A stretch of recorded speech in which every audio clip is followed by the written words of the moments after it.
Screen Radar presents Film Dorks. Welcome to the latest Film Dorks. I'm Tom. I'm Nick. I'm Lucas. I'm Jeff. All right, we did it. Today we're talking about some spoofs. Spoofs from the 80s, to be precise. Yeah, because we did do a spoof cast before where we covered mostly the 70s, which was, we talked about Mel Brooks's Young Frankenstein and Mel Brooks's High Anxiety and Mel Brooks's, because he kind of ran the show. And then we did the Zucker Brothers Kentucky Fried Chicken, and of course we ended with Airplane, which was technically 1980. Right. But it was an appropriate place to end the beginning of the spoof movie because there really wasn't much prior to the 70s, right? So yeah, and this era now is the Zucker Brothers era. I mean, even though other people was past, right? Yeah, and I would argue that they are the best at this. Like Mel Brooks has a style, and he doesn't just do spoofs. We're gonna get into why, actually, and I think the movie I'm reviewing, Top Secret, shows you why they stopped straying too far. Whereas Mel Brooks he had his thing, and he kept improving on it in some ways and changing it a little, but it always stayed true to being a Mel Brooks movie. And I think they got slapped down a little bit in their career. So then they said, no, this is what we do, and just focused on, doing what they do well. Yeah. So let's go over the films that we're going to talk about in order here. It's 1982. It was Airplane 2, the sequel. Followed by 84 is Johnny Dangerously and what else? Top Secret. Top Secret, right. And then Spaceballs. After that, we have Spaceballs, and last but not least is The Naked Gun. Definitely not least. There were certainly more. There were certainly more spoofs in the 80s, but these and as we go through some of them, maybe we can mention a couple other ones that certainly deserve mentioning. Because honestly, the 80s is kind of the epicenter, like the golden age of spoof. It found its form. And it cranked them out. Not all of them great, but it did a better job at handling the spoof than the 70s and the 2000s and the 90s, even though there's some great ones in the 90s. And the 90s got a little anything after 2000, 2001, maybe. I don't know if there hasn't been a great spoof movie in 20 years. No. Yeah, it was a pretty steep downfall. A massively steep downfall, and I know who is to blame, but we'll get into that at some point. Well, yeah, we'll talk about that in the 2 more podcasts from now. I'm going to see if I can get us an interview for the next podcast too, because I'm on friendly terms with.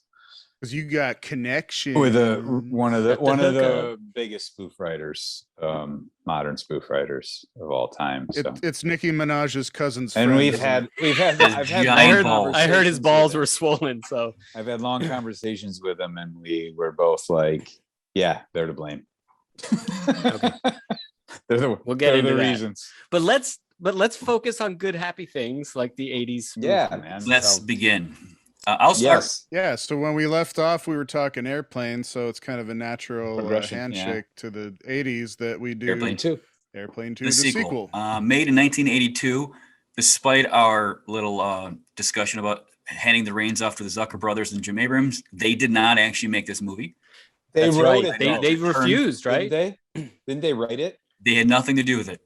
Oh, I thought they were offered it and they turned it down because they didn't want to have to do a sequel. That's correct. Instead, it was written and directed by Ken Finkelman, who's a Canadian writer and director. Prior to this, his only real credits, he wrote "Who's That Girl," which was I think after this, and then with Madonna, and he wrote Grease 2, which is another film that the original creators didn't want to come back for, so they brought him on. He went on to create and star in a show called The Newsroom in Canada, which is like a Larry Sanders-ish kind of show, which was very successful. So this was a successful film at the box office. At the box office, $3.5 million budget. It brought in $171 million. That's a win. Ooh, that's a big win, yeah. Huge. The critics, not so much. Major. They were not as kind. A lot of the reviews were, it's funny, but compared to Airplane, it's not. Yeah, which God, you know what? He was set to fail 100%. In that regard. I mean, how do you top that? I'll tell you what. I will argue against that for sure. Like I will argue agreed for that. Airplane is overall a better film, but Airplane 2 is funny as I fuck. completely agree. Okay.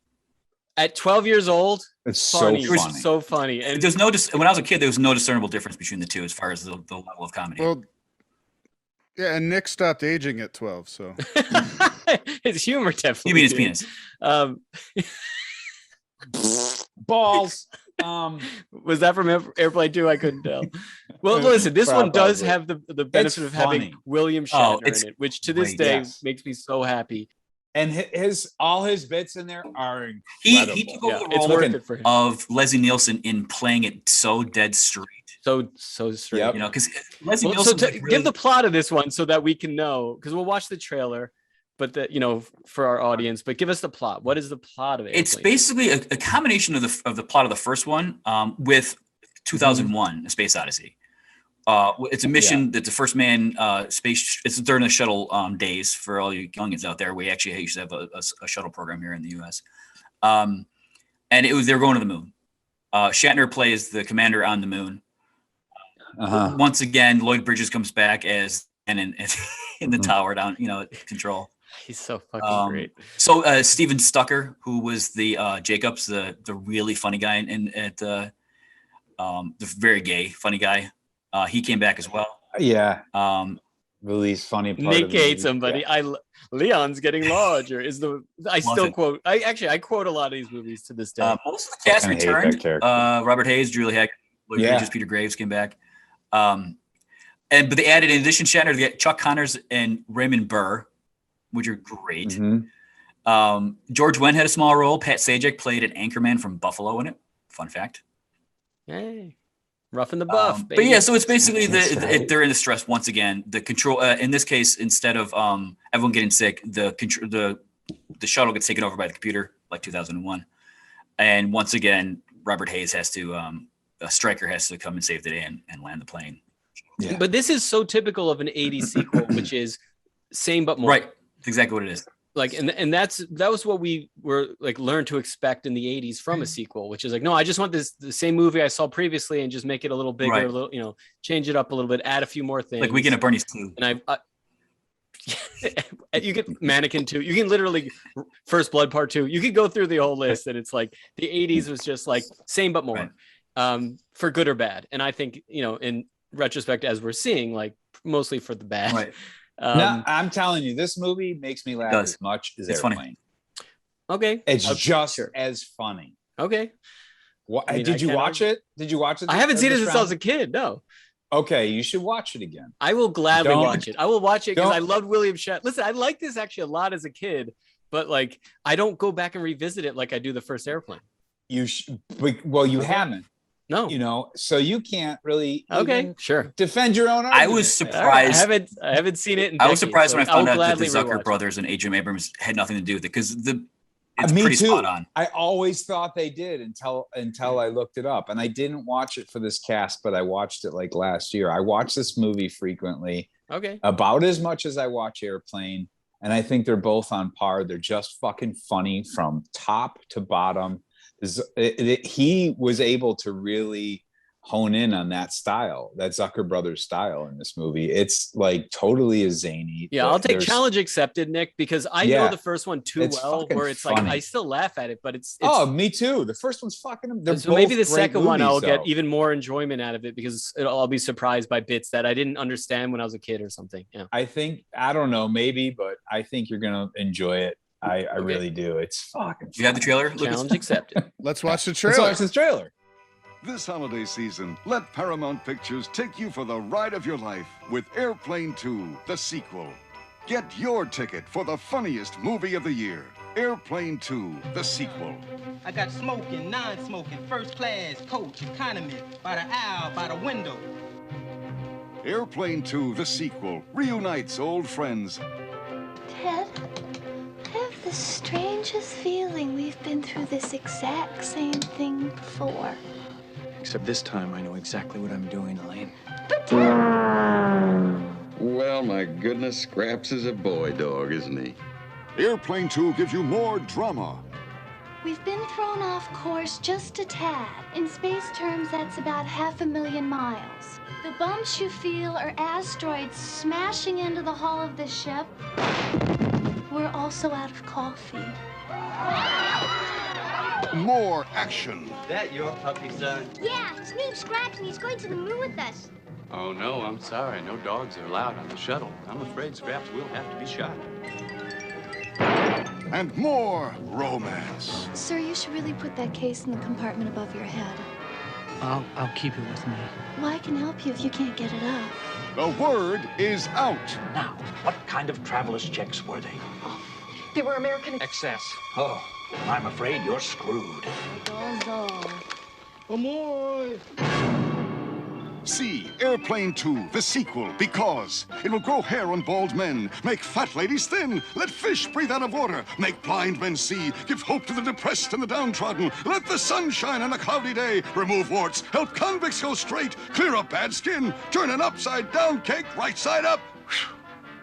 And by the way, you may now remove your 3D glasses and immediately return them to the attendant in the lobby. We hope your use of these glasses has enhanced your enjoyment of scenes from Airplane 2, the sequel, the funniest comedy of the year. Airplane 2, the sequel.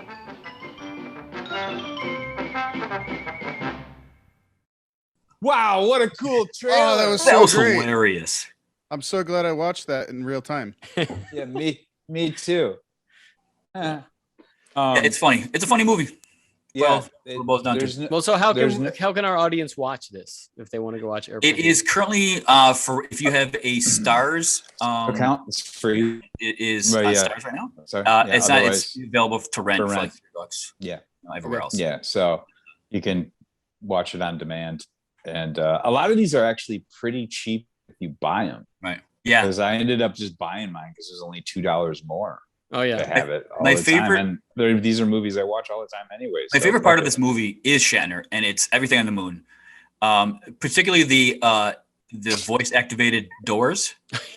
Yeah. And they just have to go shh, shh, and then it makes that same noise when it opens Yeah. and closes. It's hysterical.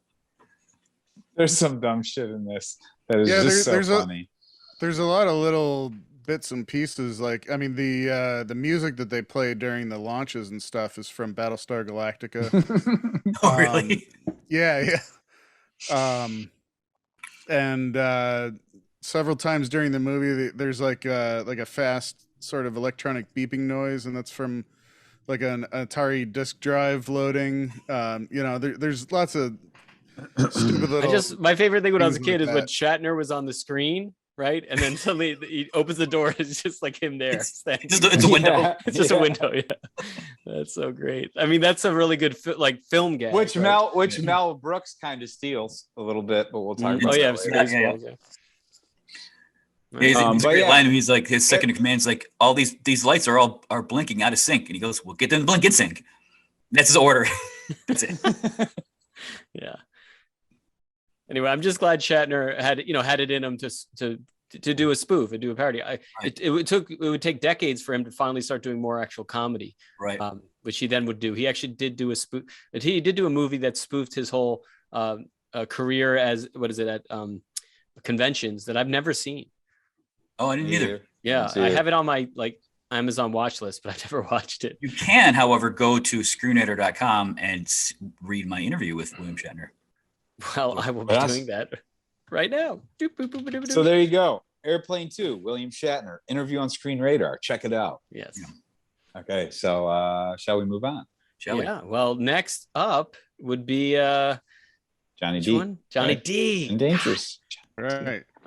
And so this one's came out in '84, and it was directed by Amy Heckerling. Mhm. She this was her first like big movie, but she'd done a couple before this, and afterwards had quite still has a career. She's Hey, still she certainly working, does. Yeah. yeah, Huge but career.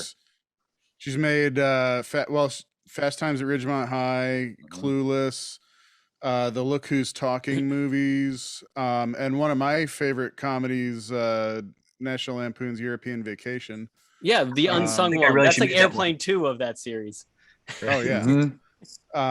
And I actually hadn't seen this movie until today. Wait, for real? I've seen little clips and things like that. I'm so happy that you finally watched. Yeah, it. except the only thing is that it's not available anywhere except on YouTube in the shittiest possible form that you can imagine. Is that serious? There's no like good copies. Yeah, of it? so you can watch it on YouTube buy it for as free. a DVD. You can buy it as a DVD on Amazon, but it's not available anywhere else. Oh, that's a bummer. For streaming. But yeah, you watch it, and it's a little box inside of your screen, and the rest of the screen is a backdrop with a big, like, fucking upper third banner, and they put it in the whole movie. It's just so YouTube can't subscribe. It's also sped up by 10%. Oh, that's so the bots don't get them. Did they flip it too? They do that a lot too. I don't think so. No. Oh, that's a shame because this movie I loved as a kid. So for people who haven't seen it, if you don't mind, just like give us a little description or whatever. Yeah. So Michael Keaton and Joe Piscopo are the two lead actors, and Keaton plays this kid growing up in Chicago in the Prohibition era, and it's basically a send up of all the gangster movies from the 40s and 50s, the James Cagney type of movies, and it follows a plot that he grows up to be a gangster, and everybody knows who Johnny Dangerously is except for his mother and his brother, and his brother wants to be a lawyer and then ends up being the attorney general, and he's gonna try and like clean up the town, and so that sort of risks him finding out that his brother's the biggest gangster in town. I mean, that's such a classic film noir setup from the gangster era. Yeah And it actually directly mirrors a real movie that had James Cagney in it. I'm gonna see if I can find it. Yeah, I mean, that's not surprising, and that's the thing that's I love about this film, but that I can understand probably why it wasn't as popular is that they were sending up a genre that was popular in like the 30s, 40s, and right. I don't even think it made it into the 50s. Like, so this is like an old genre. So that they're definitely Airplane was spoofing Airport, which were in the 70s. We just came off of those airport movies, and this is spoofing movies that were like decades old. And from a completely different style of filmmaking and acting and writing. I mean, and that was the one thing that I was super impressed with in this is how well Michael Keaton, you could have pulled him off that screen, made it black and white, dropped him in one of those movies, and he would have been a star. Like, this is what's so cool about it. Well, you know, it's great. He's part of his old stand-up routine. He talks about the cadence of those old gangster movies. So it was perfect. Another thing is like this makes me miss Michael Keaton doing comedy. He hasn't done comedy in a long time. And besides this, there's Mr. Mom, there's Beetlejuice, Multiplicity. Gung-Ho. Like, he's just a comedic genius. And, Gung-Ho, that movie. Yeah, but that was like a comedy drama. Gung-Ho, right? Anyway, so the plot of this movie basically mirrors Manhattan melodrama with William Powell and Clark Gable. Oh, good cast. Okay. Except they play orphans in it, and this one, he's got like an Irish mother that she's I love how she's clearly like always doing laundry, right? Like and she's like, I just turned 30. She's like 80 years old. But like, she's always got medical conditions. She's always dying from something. There's always this doctor that's like claiming that he can fix her, but his fees keep going up and up and up. Yeah, because they're spoofing. That was always like one of the plot devices in those old gangster movies, right? Like, I got to turn to 11 crime because my ma has cancer. Yeah, like Maureen Stapleton. There's a ton. There's a ton of great. Dude, the cast is killer. Yeah, Mary Lou Henner is the love interest. She does Gilda. Peter O'Toole. What's his name? Ray Walston from Danny DeVito from So Ray Walston plays the play guy.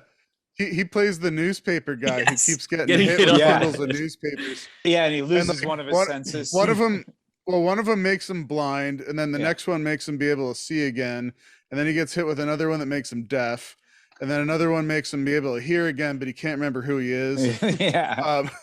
And so that guy, I having not seen this movie, the only thing that I know him from is the movie Rad, where he, which is the next movie that he did. Okay, wow. Yeah, he plays the local town business guy that ends up helping out.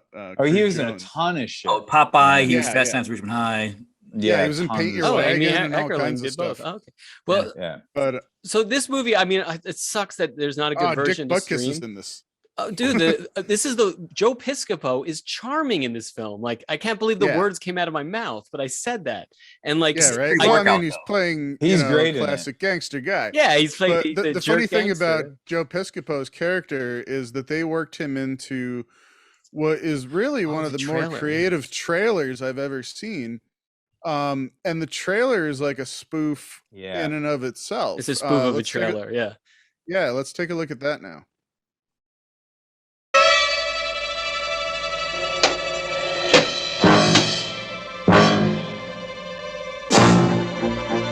Hey, I know you. You're from Saturday Night Live. You're Joe I'm Danny Berman. This chump was gonna show you some previews for a new gangster movie called Johnny Dangerously. Check this out. Does this jerk look like a real gangster to you? He looks like Michael Keaton to me. I love Johnny t-shirts. I love Johnny. Believe it or not, everybody loves this guy. Broads love him. I'm not wearing a bra, Johnny. That makes two of us. Oh, you got what you had left, Ma. His mother loves him. I love him, but someday I'm gonna knock him on his...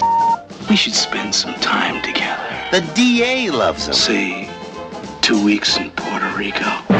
You got fire. Verb. The new torch singer loves him. You got those. I like those on them. Little babies love him. Oh, wait. The warden loves him. Johnny, it's an honor to have you on death row. Don't be silly. Pleasure's all mine. Even the Pope loves him. Build yourself a new gym at the Vatican, huh? Well, this is one guy who ain't got no love for this phony. You shouldn't hang me on a hook. My father hung me on a hook once. Well, Johnny's busted my chops for the last time. Gee, he looked like a terrific guy to me. Oops. Michael Keaton, Joe Piscopo, Danny DeVito, Dom DeLuise, Peter Boyle, Griffin Dunn, Richard Dimitri, Ray Walston. See Johnny Dangerously at a selected theater near you. I knew somebody who went to a selected theater once. Title song by Weird Al Yankovic. So, by the way, that's the quote I use all the time, even in my life, which is, my father hung me on a hook once. And it's hook once? Once. I mean, I still he say does that this with his finger. He doesn't like really just point it. He kind of he does this. He was funny as hell in this movie. Anyway, like that's what a clever trailer and what a my good. My sister shot me once. Once. We used to quote the mom all the time. You want to hump your brains out? Ba boom, ba boom, ba boom. Yeah, that was the other thing. Yeah, the mom is like filthy. I mean, not really filthy, but she's she's I'm gonna knock him on. She's his a horn ass. dog, I guess you could say. Yeah. And this is one of the first ever PG-13 movies too. Oh, this and really? Temple of Doom, right? Like, yeah. Crazy. All right. Danny DeVito is also in this, and apparently he came right off of the filming of Jewel of the Nile. Wow. And almost missed his start date because of that. Well, you can miss Jewel of the Nile and just watch this movie. Right. Yeah. Have a better evening. This movie is a lot of fun. It's not my favorite. It's a lot of fun. Movie. It's not like just packed with jokes like some of the Zucker Brothers movies are. But it moves good. It moves fast. It doesn't really have any slow parts, and it's got a plot that it follows. You know, it is a good movie, and I had a good time watching it, and it holds up. Yeah, Michael Keaton, it's man. It's more like a Mel Brooks style spoof than it is like a Zucker Brothers style spoof.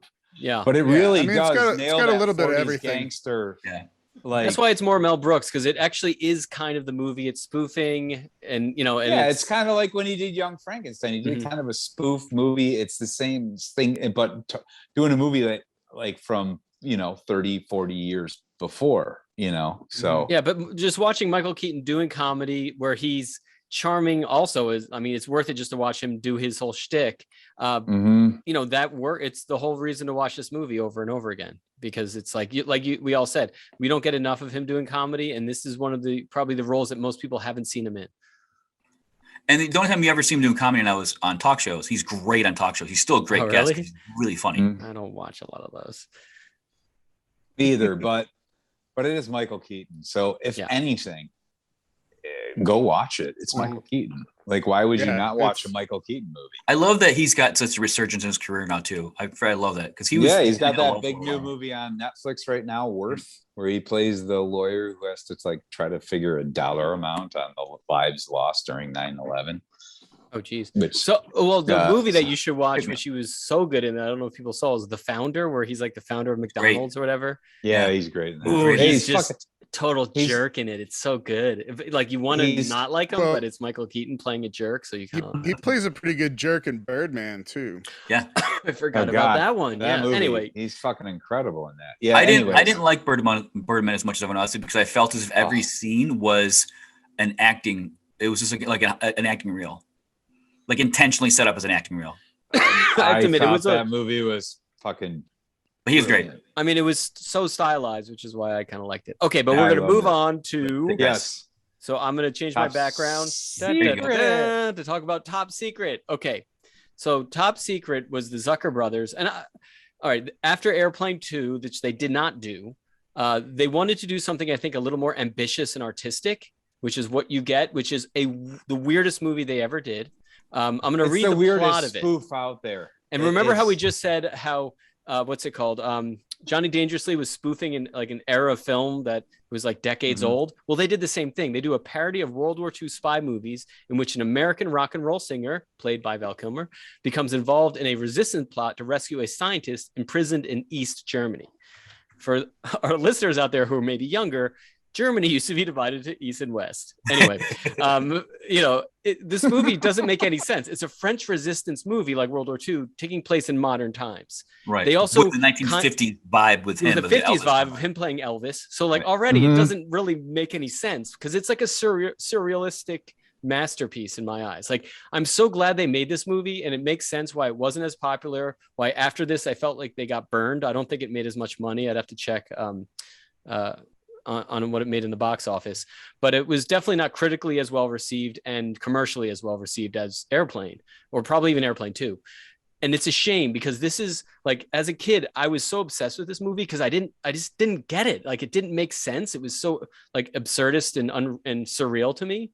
And it was kind of that gateway into that, where they really play with filmmaking techniques and expectations. Yeah. Like, so many of the sight gags that they create in this movie are some of the coolest things in film. Yeah, they're like, really weird. They do a whole sequence that's done in reverse. And it's like, because they're supposed to be speaking like Swedish or something. So they're just speaking in reverse. And so it's a one shot. It's a long take that they do entirely in reverse, just in the middle of this movie. And like, or when Val Kilmer's staring out the Neek Rivers is staring out like the window of the train, and you see the scenery moving past, and it turns out it's the station leaving and he's stuck there. Like, how many times have you been on a train and you think you're moving and you're not? That's like totally crazy that they had there's a psychic like that in Airplane 2, actually, with the jury.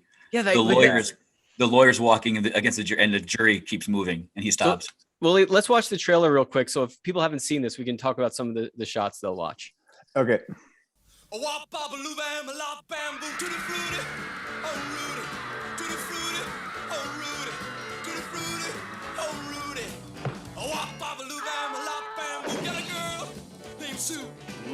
knows just what to do.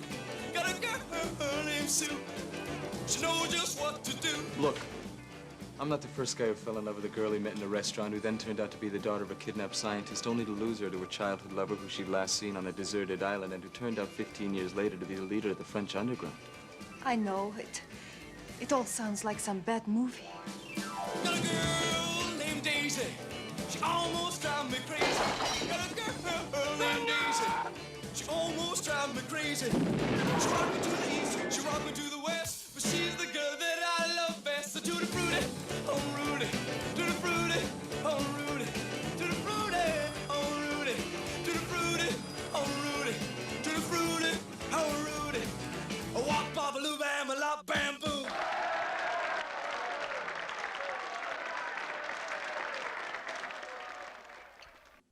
And we're back. So I have a tidbit about this movie because my sister saw this movie and she was in love with Val Kilmer. Dude, this movie was on in my house all the fucking time. Yeah. She thought he was the sexiest thing since Rex Smith. And there's a reference for you if you're alive in the 70s. But yeah, so I saw this movie a ton when I was younger, and it was weird. I had one of those weird things where I love the movie, but I wanted to hate it because my sister thought it was so hot. Well, I had it on VHS. We recorded it off of HBO or whatever, one of the channels. So I would watch this one all the time. It was on repeat, but it had a great soundtrack. It was all 50 songs that were spoofed. Right. So it's not only a World War II / spy movie / they also put in what's the Brooke Shields movie? Where she's on the island. Blue Lagoon. Blue Lagoon. They even have a Blue Lagoon subplot. It makes no fucking sense. This movie. Yeah. There's also all these really raunchy jokes. They kind of cross the line with the anal fister. Remember the guy? It's and he gets killed because he plugs it in, and he didn't understand the difference in European and American wattage. So he killed himself by fisting himself in the ass to death. But as a kid, you kind of knew it. It's just implied. And Omar Sharif is in it. Omar Sharif is in the fucking movie. Anyway, everything about this film I adore, and he's another one too that he didn't do a ton of comedies. He did Real Genius, which is great. Yeah, Real Genius. Later on, he did the Kiss Kiss Bang Bang with Robert Downey Jr., but that was much later in his career. I mean, Val Kilmer. I mean, it's funny because the documentary that's out now, he talks about maybe not regretting doing this movie, but he doesn't like this movie, and it sucks to think about that because this truly put him on the map. And also it's a legitimately an artistic masterpiece because it's so weird. I don't think there's another spoof movie or film that's anything like this film. Yeah. And I'm not saying it's a success. They even have an underwater fight scene. The big battle at the end is this long drawn out underwater fight scene that had to be really difficult to film. The fact that they throw that in the middle of this spoof movie, it's more absurdist than it is spoof almost, is what I'll say. The guy that's interesting. The guard falling off the top and he shatters into 1,000 pieces like China. It doesn't make any sense. It truly is almost like Dali made a spoof movie. Yeah, I see. That's interesting because this is one I was gonna watch, but I didn't get time to watch this one. And now I really have to go. I'll watch Airplane 2. Your review. You go watch Top Secret. I'll watch Top Secret. Dude, there's a lot of language stuff in this movie too. There's a lot of foreign language jokes that only you would only get if you actually knew those languages. The German officer gets an order and he replies in German, "I love you, honey." And then there's another part in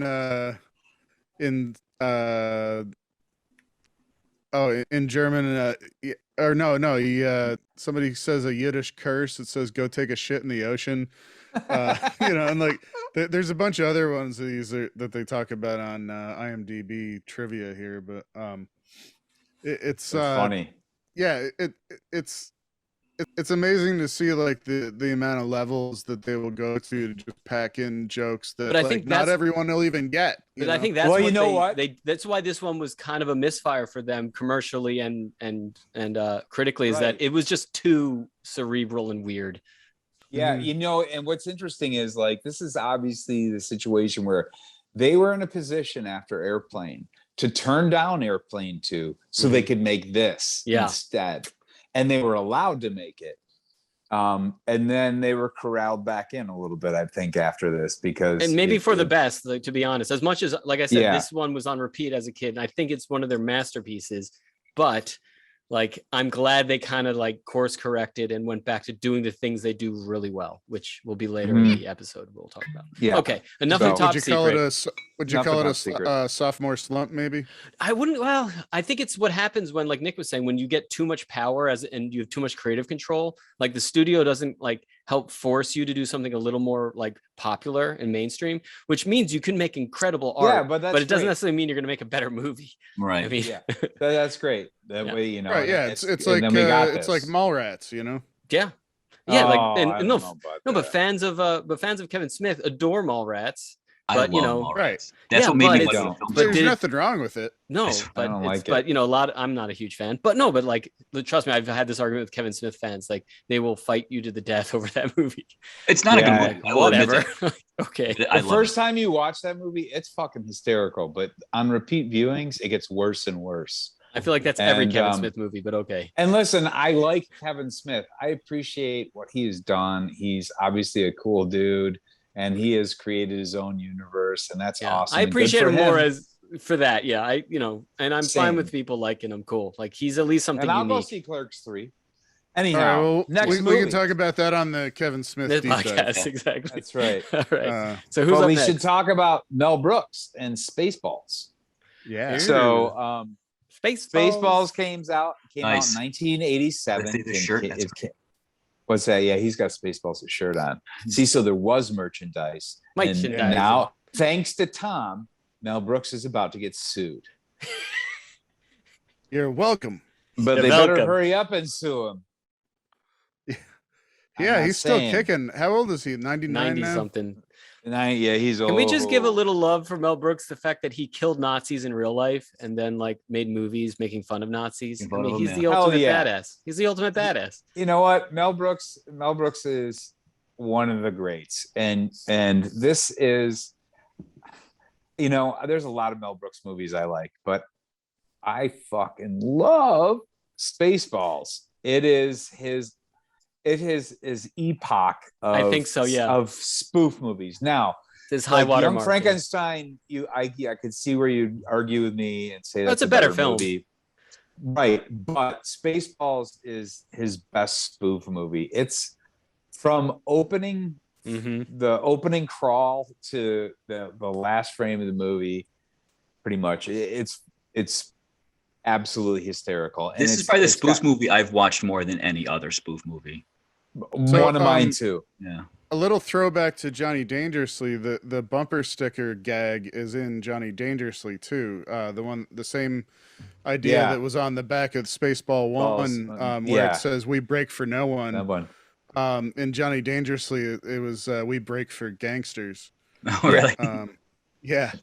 So, but you know, I mean, I'd be surprised if anybody watching this hasn't seen this movie, in which case you should absolutely go watch it. But it, you know, it really is, you know, obviously a spoof of Star Wars, and in fact to do this movie, they had to agree to not make merchandise.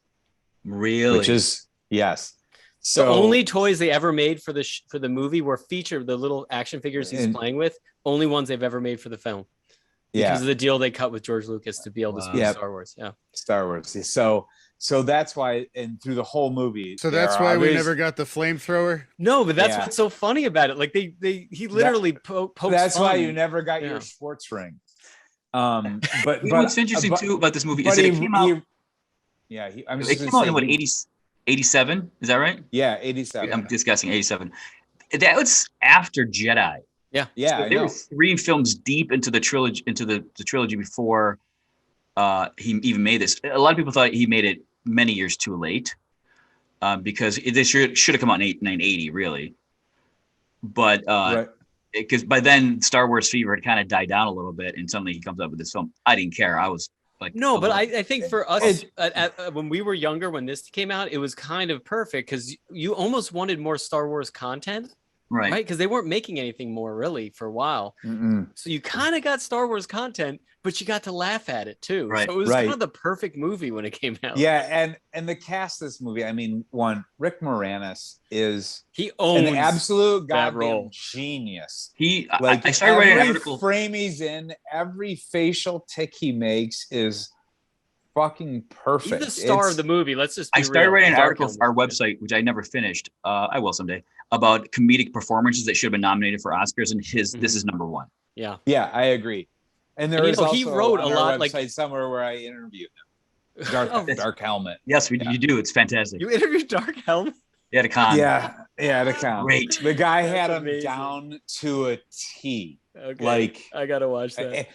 It was pretty funny. He was fun. I was like dying. I couldn't believe how good this guy had the routine down. But I always loved that he had a little necktie. Yes, on. The costume is so genius, and the fucking it's just.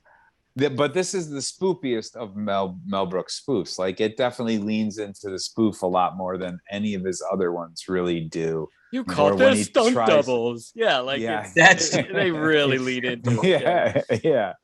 There's a bunch of those with like when Lone Star fucking accidentally kills the boom op. He did it. He did it. He did it. I do quote this movie maybe more than any other spoof. Now that I think about it. We're not just doing it for a lot of money. We're doing it for a shitload of money. And when Barfs tries to get up and he has the seatbelt on, he's like, "Oh, that's gonna leave a mark." I say that like once a week. Bartholomew. I say that's another thing. What's your full name? Bartholomew. Bartholomew. Yeah, this one is just a riot. The cast is insane in this. It's like, and Mel Brooks is great in both as Yogurt and as President Scrooge. What's his name? Scrooge. Which is Brooks backwards. Oh, yeah. Scrooge. Okay, yeah. Scrooge. Oh god. I mean, it's ridiculous. This one's loaded. Like every moment. Colonel Sanders. Yeah. Chicken? Yeah. Oh my chicken? God. And then the whole now. I mean, it's truly infinitely. What happened then? Good. Funny, she didn't look Jewish. Right. Yeah. There's and when they're combing the desert and they do it, they found shit. He always does the rule of three with his jokes, like the comb, and then it's the app. We ain't found shit. Yeah. Fucking Afro pick. And that's the whole thing though, where they lampoon the Star Wars hero's journey, right? Because he's like actually a prince or whatever. But so he's kind of like Luke Skywalker and Han Solo meshed into one, right? Like the and then there's the Jewish princess, which Mel Brooks always has to have his nice little Jewish jokes throughout the whole. Oh, there's thing. so many in. Oh god, like it's infinite. This one has so many, like it's just so packed full of jokes throughout the entire thing. They make fun of Alien at one point, like yes, it's that's great. You're right. This is his spoofiest of spoof. Yeah. It's a fun fact. There's a Buffalo band on the soundtrack. Who's that? Who? I think Raven. I think they were called. They're in that scene, the diner scene. There's a song playing in the background, and the band is from Buffalo. Well, look at that. Buffalo coming back. Well, anyway, we could talk all night on this one. Can't keep him down. Yeah, but this is one of the greatest comedies of all time. Have we played the trailer? We should watch the trailer. Just so let's do that. Before we bail on it, you must watch the trailer. Once upon a time warp, deep in outer space, there lived the most sinister villain in the universe, Dark Helmet. I can't breathe in this thing! Spaceballs. They must have hypersets on that thing. And what do we got on this thing? A Cuisinart? Starring Mel Brooks.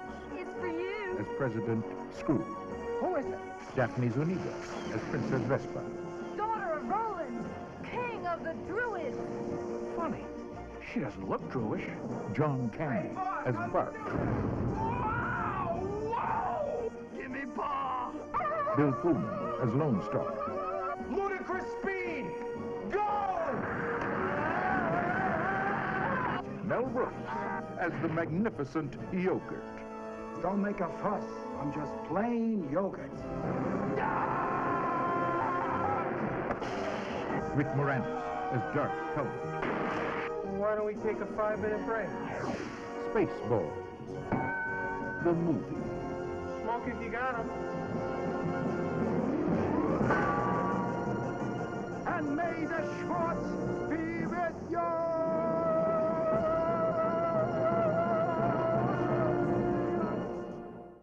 Okay, all right, and that we're was hysterical. Yeah.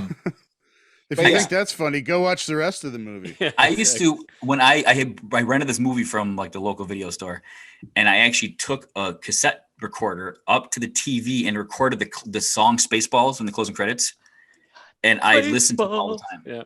Yeah. That's probably one of the only things I don't really love about this movie. I kind of thought that was kind of a dumb song. Oh, it's totally stupid. It's super stupid, but that's kind of what makes it funny, you know. Yeah. The end when the whole ship is coming apart and they're playing that song, right? Like, oh, it's so great. Close the three-ring circus. Exactly. They also end up spoofing. I'm the bearded Planet of lady. the What are Apes you, one of the freaks? It's a really good spoof, not just of Star Wars, just of sci-fi tropes in general. It's just so fun. Yeah. And it's great. When they do the whole thing when we were talking about with the Shatner bit. Yeah. Like Mel Brooks does the exact same thing where he's playing, you know, President Scrooge. And he's like, oh, Scotty will beam you down. And then he's like, yeah, exactly. And then he beams him down, but he's on backwards. He's like, why didn't somebody tell me my ass is so fat? And then he goes back up and he's like, they're like, we can beam you back down. He's like, no. And then he opens the door and he's in the room, you know, no more beaming. Yeah, no more beaming. It's fucking funny. That movie is goddamn funny. And I'm surrounded by assholes. Yeah, it's every time I watch that movie. The last thing I'll say is every time I watch Spaceballs, I fucking miss Rick Moranis. Hell yeah, he was a fucking genius. He was so good. Well, you know, we might start to see more of him. Well, he would only work on movies if he was like. He would create his own character. Like he would help write the character. He'd create the moments. Like his whole thing was like, he's not just an actor. He was also like a writer and performer. So like, I can guarantee you him and Mel Brooks created that character together. Sure. Yeah. Yeah. You know, that's what Mel Brooks always said too. He would never actually make the sequel, which I'm sure they would greenlight. They made a cartoon, which wasn't good. But he said he would never make an actual sequel unless Rick Moranis would do it, and Rick Moranis retired for so long and said he would never do it. It seems very unlikely that we'd get a Spaceballs too. Yeah. One other highlight of this movie was the inclusion of Michael Winslow. I was just gonna say, another connection. I interviewed him as well. Yeah, on Screen Radar. So there you go, on Screen Radar. Check it off. So last movie. Naked Gun, dun, da, da, da. Which kind of like sort of ends I guess you could say Naked Gun 2, I think, was in 2000, but it moves on to a slightly different era of spoof movies. But Naked Gun. Now I also remember this came from a failed TV series. Was it? How many? Was it a series? Like how many episodes? Police Squad. Police Squad. But how many? 50s. But how many episodes did they have? No. No, this was like they made a TV series with Leslie Nielsen in this role, and I think it got canceled halfway through the season. Right. Yeah, they didn't make an entire season. It was called Police Squad. The full title of Naked Gun is Naked Gun Files and Police Squad. Police Squad was first, and it failed, unfortunately. You know, but there hasn't been any real too successful spoof series. There was also a movie in the 50s called The Naked Gun, which I don't think had anything to do. With this. It was just the same title. Yeah. No, there was Police Squad, and then Police Squad has the funniest line I think in the history of comedy. You can find it online. It's super short. It's Leslie Nielsen walks into an office, and this guy starts talking, and he goes, "Wait, who are you?" And Leslie Nielsen goes, "I'm a locksmith." And the guy goes, "Who are you? And how'd you get in here?" He goes, "I'm a locksmith, and I'm a locksmith." Yeah. Such a good fucking line. Yeah. But so it's obviously from that. Now this is Brothers and them coming kind of back to form a little bit. I think a lot of way less abstract than like Top Secret. But I just watched this afternoon, and it is so fucking funny. It's tight. Like it is nice tight. beaver. It is. This is, I think, their epoch. Like they reached a level of understanding of spoof movies from the ones that they have done. And it's not that they didn't do any other ones that were good after that. They did. Like the sequels to these movies were all pretty funny. But this movie is fucking hysterical, and it is so loaded. It's a Leslie Nielsen vehicle. Like he Right. is so goddamn fucking This is funny, but also he plays it so straight that like this is where you also find the perfect spoof movie actor of all time. And he comes in the late 80s, but he rules spoof movies in the 90s, and they're all hit and miss. But Leslie Nielsen is so fucking good. It's ridiculous. He also has the best villain. He's Ricardo don't forget Montalban as the villain in this one. There's a pretty killer performance by O.J. Simpson too. Oh yeah, pretty killer. Yeah, killer. Yeah, totally killer. I mean, there are so many sight gags in this. Like, it is so bonkers. Like, and that's what Leslie Nielsen. Not only was he great at being the straightest of straight men, he also is great at physical comedy. Like, super fucking good at it. Like, there's, I mean, you mean the scene where he's in the room with Bingo, where he opens, he trashes the entire roof where the fucking penis is hanging down, and he's like, he's trying to get up. No, but if you realize why that scene works is the entire scene previously they set up all the gags. You don't realize it. He's like, this fish is this fighting fish. It's worth billions, and then there's this painting that's they set it all up that like this whole room is, and then also the piano. What is it? The piano that plays itself. So they show you everything that's going to happen. They set the stage.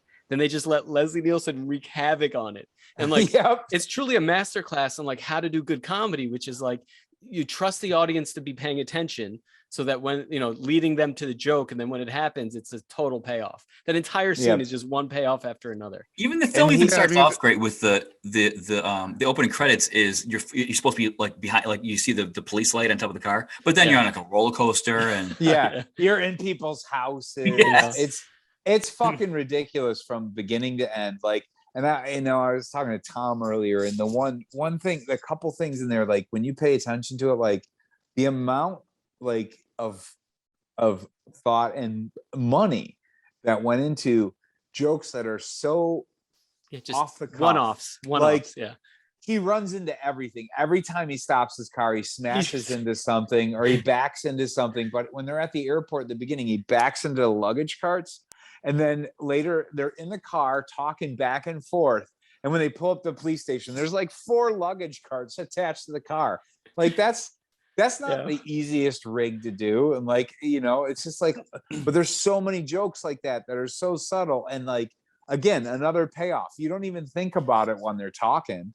Yeah, they reward the audience for paying attention is what it is. It's like they trust you to be smart. I love the music sequence when he falls in love and they do like their like that whole sequence is fucking absurd. Like rodeo and they're everywhere and they're just like and they're just laughing. And then at the end that was the best day of my life. I love when they're running on the beach in slow motion. They clothesline the couple. Like, that's what I mean. Like, dude, it's ridiculous. They really reward you in this movie for paying attention. But it is. Let me ask you, can you remember what actually is the plot? Because this is the thing that I'm like, yes. What the fuck was the plot? So, I just watched it. So, so basically, Leslie Jesse Nielsen Jackson's going to kill the queen. I must kill. The queen. Not Jesse, but Reggie Jackson. Reggie Jackson, right? Yeah. But it's basically he's like this fucking kind of bumbling but great detective, and there's this plot basically to fucking assassinate the Queen Elizabeth II. Doesn't matter. At a baseball game, and he has to stop it, and that's the general plot, really. And who cares? It doesn't matter. Like for example, it's a dumb cop. To stop it, he has to pose as an umpire. Remember? And then strike. Then he just gets leaned. Yeah, he's doing the dances. He starts to love it. Yeah. That's what I mean. Like this movie. God, I think the Zucker Brothers learned what they did well in Airplane. They learned what they did actually even better sometimes in Top Secret, but then went too out of left field, whatever, and they reined it in and put it all into this movie. That's why I feel like you're right. This is them at like their high water mark. Like this is like they never watch the trailer. Yes, let's watch the trailer. Let's watch the trailer to Naked Gun. In this city, there's crime on every street. But one man has seen enough. He's Lieutenant Frank Drebin. Whatever scum did this, not one man on this force will rest for 1 minute until he's behind bars. Now let's grab a bite to eat. He's a good cop who's having a bad day. His best friend Everyone should have a friend like you. is in a coma. As soon as Nordberg is better, he's welcome back at Police Squad. But I wouldn't wait until the last minute to fill out those organ donor cards. His girlfriend asked him to look her up. Nice beaver. Thank you. I just had it stuffed. Let me help you with that. And his city is in the hands of a master criminal with a sinister plan. I must kill the queen. How can any police story contain this much action? This much romance? I like cops. Or this much baseball? Starring Leslie Nielsen, a cop who's always on the alert. Mikhail Gorbachev. I knew it. Queen Elizabeth, everyone's favorite queen. Priscilla Presley, a woman who really cooks. How hot and wet do you like it? Ricardo Montalban. Frank. You're both right. George Kennedy, the partner with an appetite for danger. O.J. Simpson, as you've never seen him before. And Reggie Jackson in his first dramatic role. In a movie so big, it had to be filmed in color.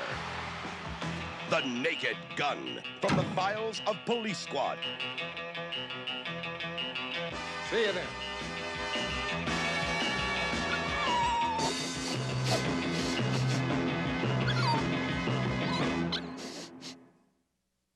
Man, that was a great trailer too, guys. And they made Naked Gun, what is it, 22.5, then they The Smell of Fear, and they did 33 and a third. 33 and a third, which, by the way, are still fun and entertaining. Like, I'll watch those. Yeah. But they Listen, never Leslie reached Nielsen the height of this is one. a master, and no matter how bad the spoof movie is, and when we go on and we talk about the next generation, and we probably should just wrap it up about talking about from the 90s to today, because there's not much to say after 2001. No, Space Odyssey. But yeah, the 90s has good stuff coming though. Like, I feel like what the Zucker Brothers did with there's some you may have forgotten about, like Loaded Weapon. They're Hot Shots. So fun. Hot Shots and Loaded Weapon, which are both brothers. What's it called? The Sheen and Estevez. Emilio Estevez. Are strong efforts. The first ones of both of those the are sequels really good. to Naked Gun. Yeah, you got the Wayans brothers. The Wayans brothers come in hot, dude. Don't drink your juice while don't be a menace to South Central while drinking your juice in the hood. Dude, that one is really good. And we didn't do I'm Gonna Get You Sucker. It's incredible. The first one is I'm Gonna Get You Sucker, which I think was in this era, and we didn't cover it. Was it? Yeah, that was their first one. Yeah, because we're racist. In the 80s. Which is really funny. Yes, we are. That was so racist. I'm Gonna Get You Sucker was brilliant. Wait. Let's look it up. Let's hope. I'm Gonna Get You Sucker. I love that film, man. And that's the way that launched the Wayans brothers. I'm Gonna Get You Sucker, which has a great soundtrack or a good theme song. That was essentially it's launched. It was 1988. We suck. We are racist. We're super sorry. That movie's genius. Dude, I would have covered that. You should watch it. No, that one is really. Yeah, what's this Wii stuff? I say we do this. I say we take that one and put it into the 90s one for the Wayans brothers to cover their career, because literally that was 80. That was 88. Fair enough. I know, but the truth is the Wayans brothers launched the 90s.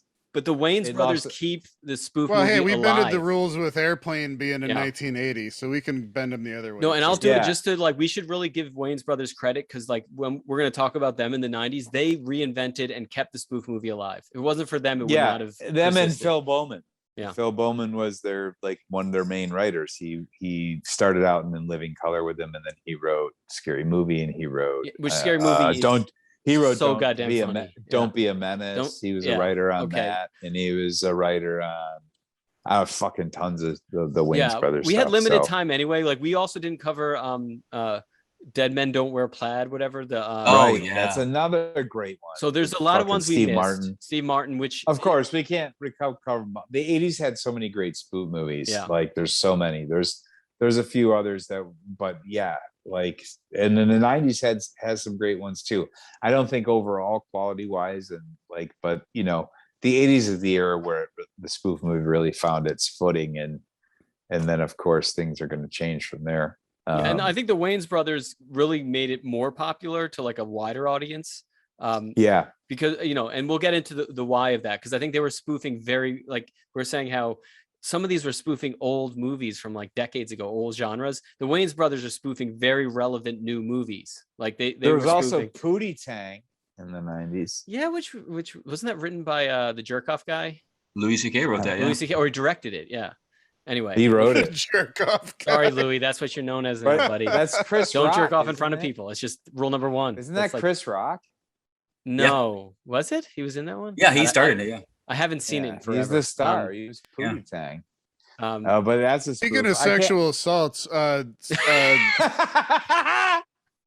Naked Gun had a pretty decent amount of like sexual humor assault. In it. Oh well, the sexual assault, the concrete dildo. There was like the like gas powered fisting machine, which I think is a callback to Top Secret. Yeah. And nice beaver. Thanks. I just had it stuffed. Yeah, she hands it down. Oh yeah, there's the Zucker Brothers always were good at. They're really good at that comedy, stuff, and I mean, I remember seeing that and like, you know, thinking that it was funny. And not, you know, I mean, I was pretty young when I saw we're that. About to head in the 90s, and it gets grosser. Way grosser. Oh yeah. Yeah, they lean away from the actual like funny sex comedy stuff. Like literally, like we talked about him like pulling himself up with the concrete dildo. Yeah. Fucking funny. Like those sight gags are so goddamn funny. No, it gets or the full body condom. I also believe in safe sex, and they're in the full body condom. That's comedy. Comedy always pushes the envelope. Yeah. So if the envelope's here, the next day, the decade, the envelope's going here. You know, they go into lean into the gross out. Until the 90s you get today, where it's like, no, you get canceled. Yeah, right. Well, no, but the gross out comedy of the 90s was like, that was so much of it too, was pushing the envelope to make it disgusting and gross. The late 90s and the 90s really was where they started really pushing gross out humor. Like, well, I'm excited. And it wasn't just the Wayans brothers. It was also like American Pie. Remember that was like American Pie, like, and the guys, the Farrelly brothers. Brothers. Yeah. I mean, you know, they were just like, let's just see how gross we can actually make shit in cinema, that, you know, which God is bless 'em. something. Which is something that like Trey Parker and Matt Stone have been doing, except they just keep doing cartoons because they can get away with so much. Can I just have a prediction though? Everybody getting so butthurt over cancel culture stuff. And like, basketball. There's cycles though, man. Spoof. Cycles will come back around. Like people will like. That's what I mean. There hasn't been a good spoof movie in a long time. Like they'll come back. Like they will come back. Let's hope so. They will. It's the cycles of popular culture, man. Anyway. All right. So that was John Woo comes back to. Yeah, we can talk about your script, Nick. Oh Jesus. Which one? Nick has like so many spoof I have a couple spoof movies, but they're all funny. Listen, Jackie Woo is fucking funny. Jackie Woo's hard on. Just make sure that's one title of proper. Our sad losses in. Was that you wrote that too, right? Was that you too? Think of that name, like Hard Target, Die Hard. We wrote Hard On. Jackie Woo's Hard On. That's a great spoof name. Anyway, okay. So let's wrap it up. Let's let our audience know what's to come. I actually pitched that to the writer I know, who I'm hoping to get on here, but I don't want to mention names. And he fucking thought it was one of the best ideas he'd heard in forever. Well, it's definitely a good title. Jackie Woo's Hard On. Anyway. He's like, holy shit. He's like, that's brilliant. Yeah. He's like, that's super fucking smart. It's unfortunate that didn't get made. Yeah, timing's everything. And if you want to see more of this brilliance, you can find it on screenradar.com, Facebook, Twitters, Twitter. You can find me at Luconian Logic on Instagram and on Twitter. You can find me at I totally fucking don't remember. Yeah. I'm on Instagram as Tom_Curly CAS. And Twitter, you're on Curly Sound. Yeah. Oh right, yeah. But I never use that. I know. I think maybe once you've like Jeff Heller something. Just go to Screen Radar. I know you're all clamoring to find us. All right. Cool. Well, thanks everyone, and thanks, Mom. Send us a message if you do. Tune in next time.